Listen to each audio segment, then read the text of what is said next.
básicamente he estado en todas las unidades de negocio del banco, básicamente he sido responsable, pues yo creo que de 11, 12 comunidades autónomas de las 17 comunidades autónomas que hay.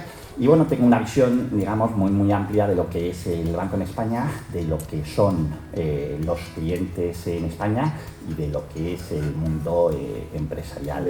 Explicaros que nos encontramos en un momento marcado por una elevada incertidumbre global. La llegada de una nueva administración a los Estados Unidos ha reactivado una agenda claramente proteccionista y puede tener consecuencias relevantes para nuestras empresas, especialmente las exportadoras. Estas medidas coinciden con una Europa que afronta retos internos de cohesión, con una China que juega un papel cada vez más activo a escala tecnológica y comercial. Todo esto dibuja un escenario global de transformación donde la capacidad de adaptación, resiliencia e anticipación de las empresas será tremendamente clave. ¿Qué es lo que necesitamos y reclamamos? Un acceso efectivo y flexible a la financiación. Soluciones adaptadas para las pequeñas y medianas empresas. Queremos poner en valor nuestro compromiso con el territorio, que debe de continuar reforzándose mediante la presencia física, la atención personalizada y una apuesta clara de proximidad, que es lo que muchas veces reclamamos. Y confiamos en que BBVA, como agente relevante del sistema bancario, seguirá desempeñando un papel tractor comprometido con el desarrollo económico y empresarial de nuestro territorio.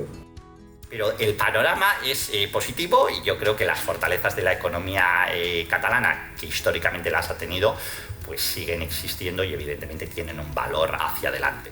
Hoy la tecnología hace que las cosas ocurran en un tiempo, digamos, relativamente corto, ¿no? Entonces, creo que hay que saber conjugar, creo que eso se puede conjugar perfectamente, creo que evidentemente nosotros somos los primeros interesados de estar cerca de nuestros clientes, de prestarles los mejores servicios, y creemos firmemente, digamos, que esta operación es un racional evidentemente de apuesta clara por Cataluña, de apuesta clara por las pymes y por las empresas catalanas, para dotarlas de mejor servicio, los mejores productos, la mejor financiación y evidentemente con toda la proximidad, con todo el arraigo y con toda la cercanía que ha tenido siempre BBVA en Cataluña. Y donde se tiene que, por lo menos, tener espacios, por eso os lo agradezco, como el de hoy, ¿no?, para poder yo dar mi punto de vista y, evidentemente, también que se me hagan las preguntas, digamos, absolutamente legítimas que podáis tener. Y un grito de acción y todo respeto. ¿Verdad?